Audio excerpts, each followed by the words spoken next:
What's good, everybody? This video we will be going over how you can break the damage cap in Dragon Age the Veilguard. First off, this is going to be a fast video. I'm going to be showcasing you the gear pieces that you need, and then you can copy and wonder and comment about your thoughts and items. First of all, let's check out the Mage Gambit here. Using it to apply shocked, enchanted Athemet boosts our damage by 100% when we get the legendary version.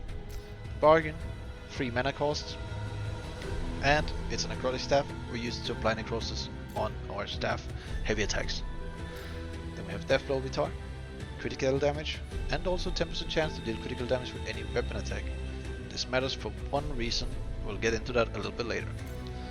Researcher's Code heals off the damage that we use from the bargain. Twin Buckle Binding, good synergy with Overflow, and you get this rune pretty early in the game. So as soon as you get Twin Buckle upgraded to at least the second or the purple variant, then you get enhanced damage and potion use, which is really awesome. And you also get Quickened, and Quicken is really good when we wanna just spam abilities. We use the Token of True Flight. You can use it this, or you can use it on Mother's Cups, depending if you're using a companion with a detonation. I am not using detonation for this build because I just want to focus on breaking the damage cap. Then we have Essence Vortex, and then we have the Last Resort. Obviously the Last Resort is a double-edged sword because we do get minus 20% to our resistances. As you can see, my resistance number right now is minus 904, so I will pretty much be one shot by anything that hits me, but you can consider this being like a super glass cannon build. And you're anyways gonna have like iframes of like 99% of the time, so completely up to you. Decide to use this or not. If you want to break the damage cap, you should use this because you can get up to 230% damage if you pair these two together. And we enchant these with bleeding on critical to get an extra affliction, and also projectile ability damage, and extra critical damage on this. Basically, armor enchantments doesn't really matter much. You can see here again my enchantments on the weapons. For companions, I use Laura. I use her because of the Sunspoken Spectrometer. 25% increased critical damage per stack of shocked on an enemy. Really nice. Now that has a synergy with our Mage Gambit, because this is a shocked orb, so we apply a shocked based on the current type of the orb when we do a critical hit, and we're gonna do a lot of them in this build. So basically, she will increase our damage very much. Second companion we use in this video is gonna be Tash, and it is because of this goddamn awesome trinket. As you can see, we reduce enemies' defense by minus 15% per stack of burning that is applied by Tash, and we use Tash's Fire Breath ability to apply this to the stronger mobs in the game. You're not gonna be worrying about all the ads in the game, because this build is still very good for dealing with all sorts of enemies at the same time. Then we also have Attack My Target, with our ability to fire damage, and one extra burning stack on her weapon here. Oh yeah, by the way, for Belara we mainly use Time Slow, and she's an automatic healer in case things get out of hand. Alright, let's jump into skills. Now I can quickly run over what the most important skills are here. I'm not gonna cover everything.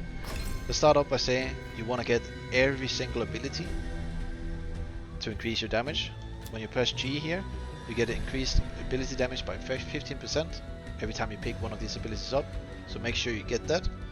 Also get the medium armor mastery.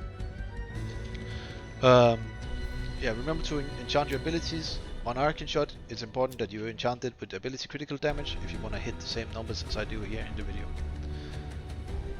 And yeah, then we also have, basically, when we play Evoker, we have a lot of staff charges that we can use to apply necrosis. And we're using projectile abilities here to make critical hits apply. So, we want to be picking up wild projectiles as soon as possible. And then we also want to be picking up Multiplicity to get an extra projectile every time we use a projectile ability, which is really awesome.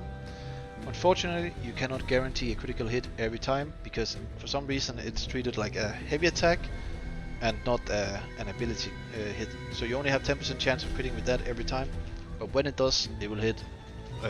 You will be able to see numbers up to 24k damage, depending on how well you're using attack my target, Tasha's burning, etc, etc. And other abilities we're using is Ice Blast, 75% critical damage to this. It's a control ability as well, so it has a really nice synergy with this Assault and the Wound upgrade, and also with the Evoker specialization, Controlled Infusion. So we're gonna be using this to apply necrosis, chain it onto enemies. Yeah, when you heavy attack with the Evoker. So for our damage test, we have this Haunting. Basically, I'll be showcasing you how you combo the setup here. First off, you want to start out by using Belara's Time Slow and Tasha's Fire Breath. And then you want to get in while the Time Slow is active, and you want to pop Staff Heavy Attack.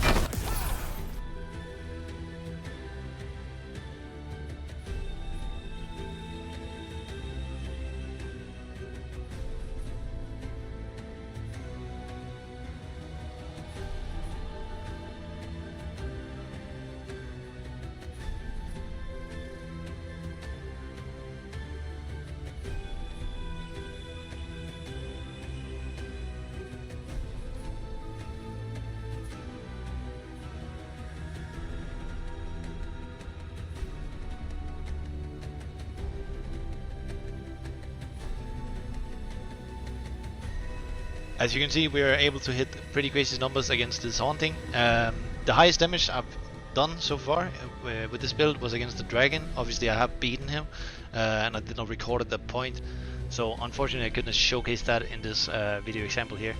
But yeah, anyways, if you guys are able to further boost this build, make sure to let me know in the comments. And also, thank you guys for watching. Hope you have a wonderful evening or day or whatever it is where you are. Or anyways, bye bye.